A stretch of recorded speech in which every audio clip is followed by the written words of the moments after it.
Alô, comunidade, boa tarde, Brasil. Eu sou o Rodrigo Viana e esse é o ICL Urgente, sempre com as principais informações do Brasil e do mundo, né? Análise a quente e os fatos mais importantes dessa sexta-feira. Sextou com Trump e Putin reunidos no Alasca e com muita notícia também em relação ao julgamento de Bolsonaro aqui no Brasil. Sempre com a gente a Laura Couto. Laura, boa tarde, bem-vinda mais uma vez. Boa tarde, Rodrigo. Sextou. Boa tarde para você que está nos assistindo pelos canais do Instituto Conhecimento e Liberta e Eduardo Moreira no YouTube. E muito boa tarde para você que está nos ouvindo pela Web Rádio São João em Quixadá e pela Rádio Cultural FM no Rio Grande do Sul. Vamos lá, Rodrigo. Vamos lá, Laura. Boa tarde para você que mora nesse país em que o Jair Bolsonaro, em prisão domiciliar, tem recebido umas visitas indesejáveis. Hoje a gente descobriu. Ele reclamou, viu? Tem gente indo visitá-lo sem que ele tenha pedido. Deputados aí da extrema-direita querendo faturar. Eu sou amigo do Jair. Teve um que prometeu fazer até churrasco lá na casa do Jair. E como é que é isso? Churrasco, ele está dizendo que ele tem que ir para o hospital, que ele está mal de saúde, para cavar uma prisão domiciliar. E aí, o deputado que foi lá visitá-lo disse, eu vou levar picanha, vou fazer churrasco para o Jair Bolsonaro. Pegou mal demais. Daqui a pouco a gente vai falar sobre isso, mas principalmente sobre o julgamento de Jair Bolsonaro. É por esse assunto que nós vamos começar o ICL Urgente desta sexta-feira. Já anota aí na agenda, pessoal. O ministro Cristiano Zanin marcou para o dia 2 de setembro o início do julgamento de Jair Bolsonaro e dos outros 7 réus acusados da tentativa de golpe de Estado. O julgamento vai ocorrer, nós fizemos aqui a folhinha, né? A folhinha do julgamento, né? O calendário do julgamento. Vai ocorrer nos dias 2, 3, 9, 10 e 12 de setembro. Mantenha a folhinha aí que eu vou explicar melhor aqui, por favor. Então, as sessões estão reservadas. É sempre terça e quarta. Então, dia 2, terça de setembro, né? Dia 2, terça, dia 3, quarta. Depois passa para outra semana. Dia 9, terça, dia 10, quarta. E se precisar, vai até a sexta-feira, dia 12 de setembro. As sessões começam às 9 horas, vão até o meio-dia, né? E nos dias 2, 9 e 12, então nos dias 2, 9 e 12, também serão realizadas sessões no período da tarde. Então anota aí direitinho. Das 9 às 12 e terça e sexta também no período da tarde. A gente fica com as datas aí todas reservadas. O ICL vai fazer uma cobertura especial com repórteres lá no STF, com toda a equipe de analistas, convidados, juristas, cobrindo esse grande momento, importante momento para a democracia brasileira, né? Para a gente relembrar, o núcleo considerado crucial, esse núcleo 1 que vai a julgamento, é composto pelos seguintes nomes, está aqui na nossa tela. Jair Bolsonaro, o chefe da organização criminosa, segundo a denúncia. Jair Bolsonaro. Walter Braga Neto, subchefe da organização criminosa, segundo a denúncia. General, preso, está aguardando preso, e o Bolsonaro em prisão domiciliar. Depois, Mauro Cid, tenente-coronel, delator, ex-ajudante de ordens. General Augusto Heleno, olha a cara dele aqui nessa foto. Ele que era tão valentão, né? Mas ele é o 4º nome nesta lista. Vamos adiante. Temos mais integrantes desse núcleo crucial. Vamos virar a página aqui. Isso. Então nós temos mais militares. Eu vou começar de baixo para cima. Paulo Sérgio Nogueira, também general do Exército, foi ministro da Defesa. E Almir Garnier, esse não é general, mas é almirante, é o mais alto cargo na Marinha Brasileira.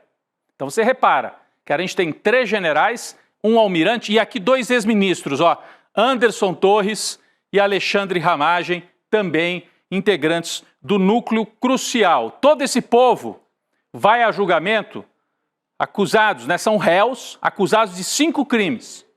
Golpe de Estado, tentativa de abolição do Estado Democrático de Direito, organização criminosa armada, dano contra o patrimônio da União e deterioração de patrimônio tombado. São 5 crimes. Aí pode haver uma dosagem depois.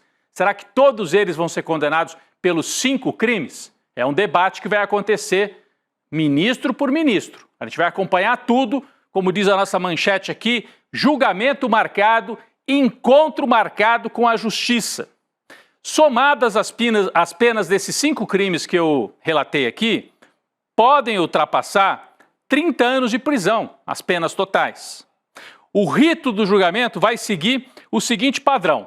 Primeiro, o ministro Alexandre de Moraes, que é o relator, apresenta o relatório, não é o voto ainda, é um relatório. Então, abre a sessão, o Zanin, ministro Zanin, que é o presidente da turma, vai abrir e vai dizer, agora Alexandre de Moraes, relator, apresente aí o seu relatório.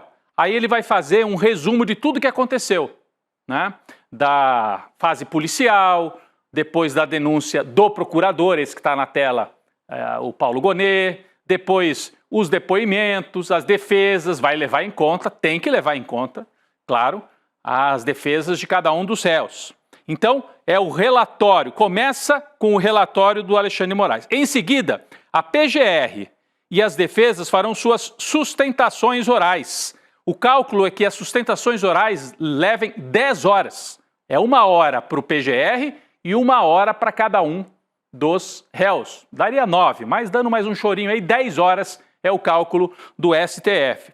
Depois de tudo isso é que começam os votos de cada um dos ministros. Então, Alexandre de Moraes vota primeiro, na sequência, Flávio Dino, Luiz Fux, Carmen Lúcia e Cristiano Zanin. Esta é a sequência. Os votos devem ser longos, principalmente de Alexandre de Moraes. Então, a gente pode esperar aí, né, que certamente não acaba na primeira semana. Então, dia 2 e dia 3, nesses 2 dias, provavelmente só as sustentações orais. Voto mesmo, talvez só na segunda semana, lá pelo dia 9 e dia 10. Laura Cocho vai trazer mais repercussão para a gente sobre esse julgamento já marcado no início de setembro. Laura. Rodrigo, nos bastidores, as defesas consideram improvável uma absolvição total e buscam como estratégia reduzir as possíveis condenações. Além disso, fontes do STF avaliam que pedidos de vista para adiar o desfecho são pouco prováveis, dado o estágio avançado do caso e o impacto político do processo. Mesmo assim, entre os advogados do ex-presidente Jair Bolsonaro, tem uma expectativa de que o ministro Luiz Fux possa sim pedir vistas, ou seja, mais tempo para analisar o caso, e isso pode fazer com que o julgamento não se encerre nas datas marcadas pelo Zanin. É isso, mas olha, eu já falei com alguns juristas, Laura, a gente mesmo já falou com o Cacai aqui no N2 ao vivo, ele acha improvável um pedido de vistas do Luiz Fux. Hoje eu conversei com o Dr. Valber Agra, né, e ele me disse a mesma coisa. É possível, é até regimental, não haveria nenhum estranhamento se houvesse pedido de vistas, mas ele acha improvável que o Luiz Fux faça esse pedido de vistas atrasando o julgamento, e se pedir, aí fica para 2026. Então, essa é uma grande dúvida. A maior parte dos juristas e do pessoal nos bastidores não acredita que isso vai acontecer. Bom, como eu disse, a previsão dos ministros da primeira turma é de que o voto do relator Alexandre de Moraes, o voto mesmo, só deve ser proferido na sessão do dia 9, ou seja, na segunda semana de julgamento. Então, a primeira semana de julgamento você vai ter o relatório e as sustentações orais da acusação, da PGR e das defesas. Primeira semana, então, sustentação oral. Na segunda semana, dia 9 de setembro, aí sim começam os votos e começa pelo Alexandre de Moraes. As falas da Procuradoria e dos advogados devem ocupar aí os primeiros dias de julgamento. Laura Cocho, a gente tem novidades também sobre um dos integrantes do núcleo 2 da trama golpista, porque começa no dia 2 e 3 de setembro o julgamento do núcleo 1, mas o núcleo 2 vem logo em seguida. Qual é a novidade que nós temos em relação a esse integrante do núcleo 2, Laura? Sim, Rodrigo, o ex-diretor-geral da Polícia Rodoviária Federal, Silvinei Vasquez, que comandou a corporação no governo do Jair Bolsonaro entre 2019 e 2022, foi condenado a pagar uma multa de mais de R$500 mil por uso político da instituição durante a campanha eleitoral presidencial de 2022. Ele é um dos réus do núcleo 2 da ação penal da trama golpista. Entre as razões para a condenação do Silvinei Vasquez está a entrega de uma camisa com o número 22 do Bolsonaro em uma cerimônia oficial da PRF e a convocação de servidores para eventos com conteúdo político partidário, além da publicação de mensagens com pedido explícito de voto. O Silvinei, ele fazia postagens na internet nas quais ele elogiava o então presidente e divulgava na sua rede social uma campanha para o Bolsonaro, Rodrigo. Ou seja, ele está tendo que pagar essa multa, Laura, e não tem nada a ver ainda com a questão que vai levá-lo a julgamento no Núcleo 2, que foi o uso propriamente da PRF no dia do segundo turno da eleição, como todo mundo lembra. Então aqui é uma multa para ele começar a sentir já o que vem pela frente. R$500 mil no bolso para o Silvinei, que usou a PRF no entendimento da justiça para fazer campanha para Jair Bolsonaro. Usou dessa maneira que a Laura descreveu e usou de maneira ainda muito mais grave ao impedir que muita gente votasse no segundo turno, especialmente em cidades do Nordeste, onde Lula teria ampla vantagem. Eles mapearam isso no primeiro turno e no segundo turno fizeram as blitz da PRF para impedir o pessoal de votar. É isso que está, inclusive, no relatório da PF, né, e na denúncia da Procuradoria-Geral da República, Silvinei Vasquez. É o segundo capítulo. Começo de setembro vem o primeiro capítulo. Jair, os generais, o almirante. Depois vem os outros, que também ajudaram nessa estratégia golpista. Eu quero deixar bastante claro aqui que é um momento importantíssimo e o ICL vai cobrir com toda a sua equipe. É a primeira vez que a gente vai ver generais, um ex-presidente, um almirante, né, gente da mais alta hierarquia das Forças Armadas, punidos por tentativa de golpe de Estado no Brasil. Isso nunca aconteceu. Justiça Civil, a Constituição vai punir os golpistas. Se eles tivessem ganho o golpe, a gente nem estaria aqui para contar essa história. É sempre bom deixar isso muito claro. Pessoal, vamos falar agora do Jair Bolsonaro, né? Depois dele ter reclamado, ele se incomodou com visitas indesejadas na sua mansão, que foi transformada em prisão domiciliar lá em Brasília. A gente noticiou isso aqui ontem. Agora, ele vai receber um velho amigo. Esse aqui ele quer receber. É o ministro Alexandre de Moraes autorizou que o presidente do PL, Valdemar Costa Neto, visite Bolsonaro. Certamente vão tratar aí das articulações para 2026, enquanto Jair ainda não está condenado, e também pensando em outras estratégias para o PL. A visita está programada para acontecer no dia 28 de agosto, ali, na véspera, na antevéspera do julgamento do Jair Bolsonaro. Segundo o ministro, em seu despacho, o encontro com Valdemar foi sim requisitado pelo Jair Bolsonaro. E a gente descobriu, Laura, ontem a gente falava aqui, né, que o Jair não estava gostando dessas visitas. Falei, pô, põe uma vassoura atrás da porta, Laura, para ver se afasta essas visitas indesejáveis. Mas a gente descobriu quem que é o que causou mais, assim, incômodo, não só para o Jair, mas parece que para a ex-primeira-dama Michele também, não é isso, Laura? É isso, Rodrigo. A ex-primeira-dama Michele Bolsonaro negou uma versão divulgada pelo deputado federal Luciano Zucco, do PL do Rio Grande do Sul, que é líder da oposição na Câmara, sobre a visita que ele fez ao ex-presidente Jair Bolsonaro. O Zucco afirmou nas redes sociais que ele levaria picanha e carvão para um churrasco na mansão de Bolsonaro, mas a Michele rebateu. Num post no Instagram, ela disse o seguinte, abre aspas, o episódio ocorrido hoje em minha residência envolvendo o deputado Zucco não contou com a nossa anuência. A visita foi breve e voltada apenas para fins humanitários e não conforme divulgado pelo parlamentar em vídeo, no qual afirmou que realizaria um churrasco em minha casa. Tal evento não ocorreu. Eu queria destacar aqui a parte em que a Michele disse sem a nossa anuência, ou seja, o Zucco provavelmente é a visita inconveniente que a gente comentou ontem no programa, né, Rodrigo? Com isso, o deputado publicou um pedido de desculpas na sua conta no X. O Zucco afirmou que a ideia do churrasco era apenas uma boa intenção que não foi efetivada devido ao estado de saúde do Bolsonaro. Ele terminou a publicação dizendo o seguinte, abre aspas, peço desculpas a Bolsonaro e à primeira-dama se minha atitude causou desconforto à sua família, Rodrigo. Se causou desconforto, causou bastante. Laura, toda a narrativa do Jair Bolsonaro, sabendo que vai ser condenado, é tentar uma prisão domiciliar. E qual que é o grande argumento?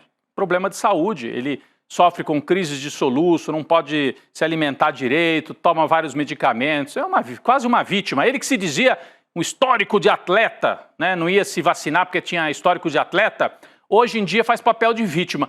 Como é que ia ficar essa história toda de pedir prisão domiciliar se tivesse aí comendo picanha e tomando cerveja com o Zucco durante a prisão domiciliar. Esculhambação completa. Então esses bolsonaristas fazem provas e mais provas contra si. Nesse caso, algum advogado do Jair deve ter ligado para lá e falado, dá um jeito nesse cara aí. Ele vai prejudicar a nossa estratégia de pelo menos deixar você na prisão domiciliar. Então, foi por isso que o Bolsonaro andou dizendo que não quer receber visita de tantos parlamentares assim, que vão lá mais para angariar aí fotos, imagens e fazer declarações como essas do Zucco, de que ia fazer churrasco com o Bolsonaro. Bom, pessoal, o presidente da Câmara dos Deputados, Hugo Motta, enviou hoje 4 pedidos de cassação no mandato de Eduardo Bolsonaro ao Conselho de Ética da Casa. Opa, o Hugo Motta resolveu sair do muro. As queixas apresentadas contra o Dudu Bolsonaro estavam travadas na mesa diretora e aguardavam o despacho de Motta há várias semanas. Laura Couto, andou a fila aí, né? Pedido de cassação vai para o Conselho de Ética. Rodrigo, 3 ações foram apresentadas pelo PT e uma pelo PSOL por quebra de decoro parlamentar. Essas representações solicitam a investigação e possível punição do deputado Eduardo Bolsonaro por atuar nos Estados Unidos contra o judiciário brasileiro em prol das sanções norte-americanas. Agora cabe ao Conselho de Ética analisar os pedidos com a abertura de um processo formal, Rodrigo. É isso, só para lembrar que a tática do Motta, né, se ficar em cima do muro, era o seguinte, não, ele não ia forçar nada, ia deixar o Eduardo Bolsonaro faltar e a hora que ele completasse o número de faltas, cassaria o mandato só no ano que vem. Mas parece que isso não está pegando bem, né? Os bolsonaristas foram para o tudo ou nada, invadiram ali a mesa da Câmara e o Hugo Motta então resolveu mudar de tática, mandou para o Conselho de Ética. Então agora não vai precisar caçar o Eduardo Bolsonaro pela questão de faltas, vai caçar por quebra de decoro, por atuar contra o Brasil, contra a soberania nacional. Eduardo Bolsonaro ainda não se pronunciou, ele vai ter um prazo de 10 dias para apresentar a defesa. Ontem, o Hugo Motta disse em entrevista à Globo News que classifica a decisão de Eduardo Bolsonaro de permanecer nos Estados Unidos, atuando contra o Brasil, como incompatível com o exercício parlamentar. Finalmente, uma declaração um pouquinho mais incisiva do presidente da Câmara em defesa do Parlamento Brasileiro e da Constituição. Segundo o presidente da Câmara, o deputado tem o direito, sim, de se posicionar contra o julgamento do seu pai no STF, desde que não atue contra o Brasil para prejudicar empresas e a economia. Tá bom. Então agora o Hugo Motta foi para uma outra tática. Os bolsonaristas mais estridentes estão se sentindo isolados. Olha só, agora foi o pastor Silas Malafaia, tá histérico. Divulgou um vídeo em suas redes reagindo à informação de que está sendo investigado pela Polícia Federal por obstrução no processo que apura a tentativa de golpe de Estado. Na gravação, eu fico imaginando a voz do Malafaia falando isso. Malafaia diz ter descoberto a investigação pela imprensa e acusou a PF de vazar informações para a Globo News. Olha ele aí. O pastor acusou parte da PF de estar a serviço de Lula e de Alexandre de Moraes e comparou a atuação da polícia a órgãos de repressão de regimes autoritários. Ele disse assim, a Polícia Federal virou a Gestapo do nazismo, virou a KGB da União Soviética, isso aqui está a caminho da venezuelização. Tá choramingando por aí. Além disso, Malafaia voltou a se referir ao ministro Alexandre de Moraes como um ditador da toga e afirmou que escolheram o cara errado e que ele não tem medo. Vamos ver, na hora que ele for ali enquadrado por ajudar nessa intimidação e nessa obstrução de justiça. Ele responde por suspeita de coação no curso do processo, obstrução da investigação e tentativa de abolição violenta do Estado Democrático de Direito. Pessoal, vamos para uma importante notícia no noticiário internacional. Podemos ver ainda hoje o fim de uma guerra que já dura mais de 4 anos.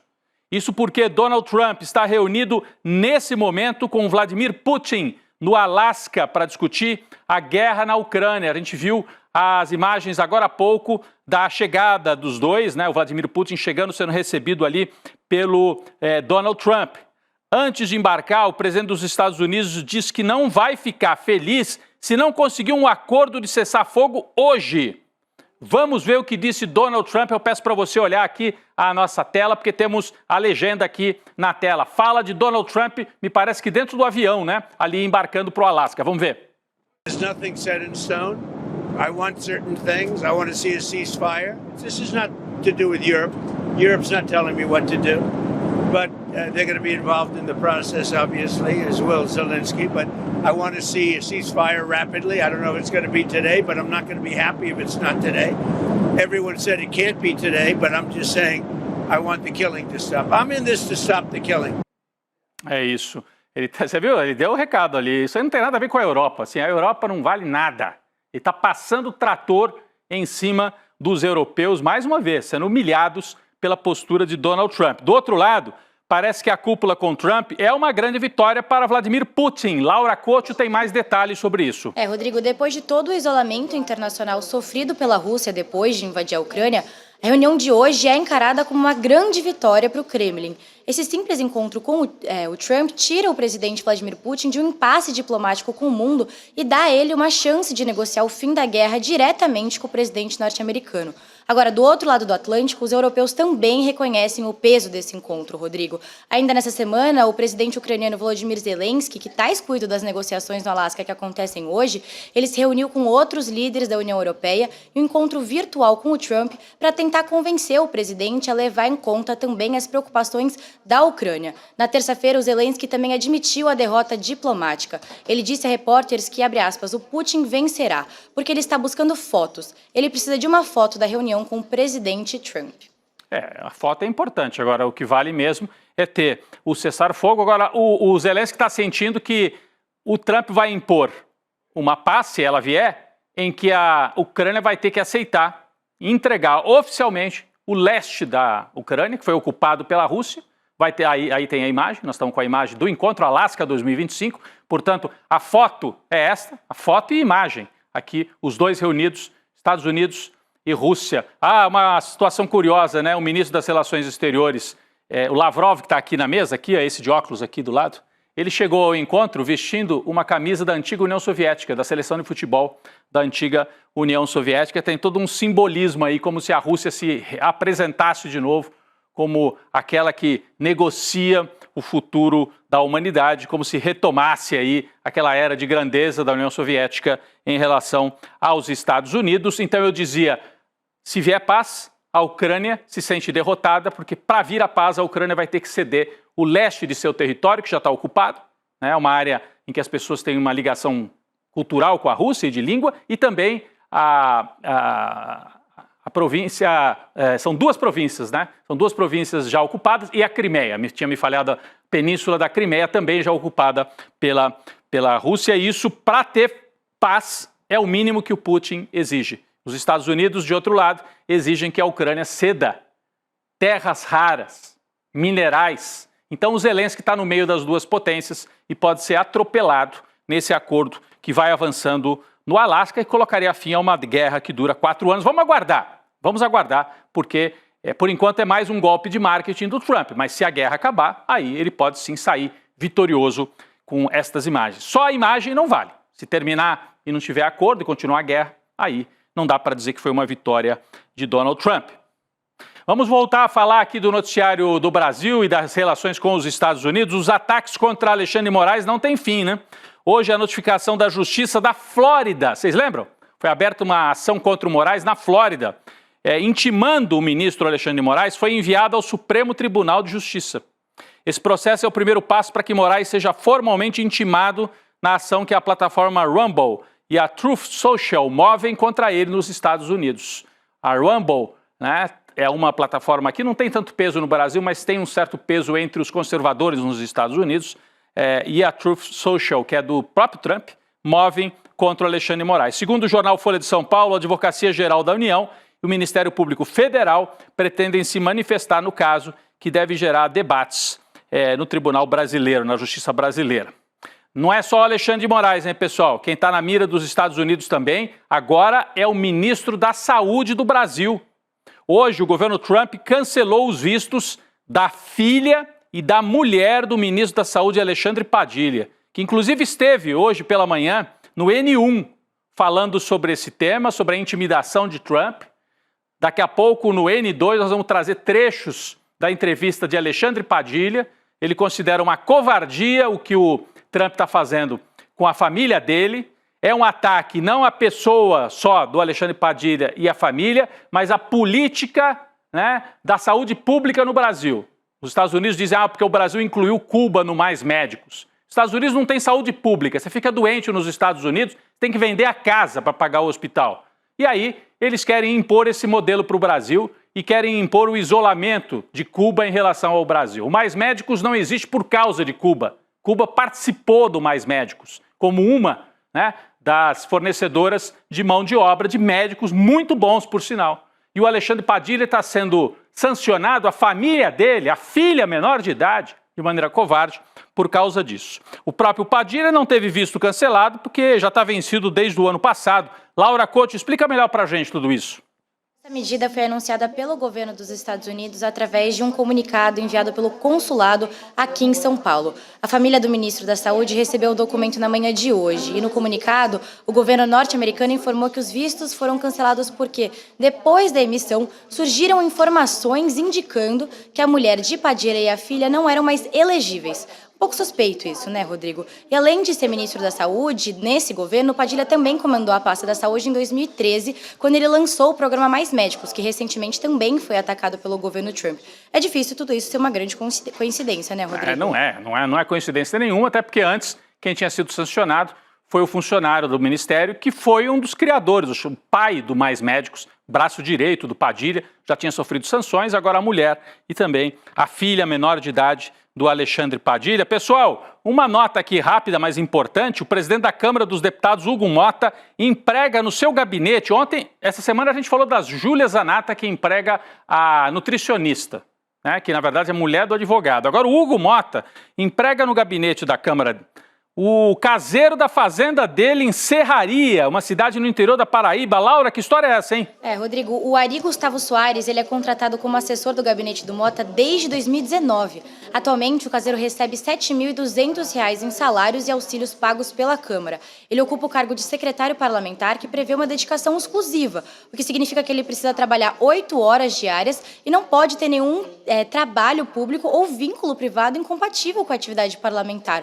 Só que, segundo o jornal Folha de São Paulo, que viajou até a Serraria, na fazenda, todos os funcionários encontrados confirmaram que o Ari trabalha lá como caseiro da propriedade. O Motta ainda não se manifestou sobre o caso, Rodrigo.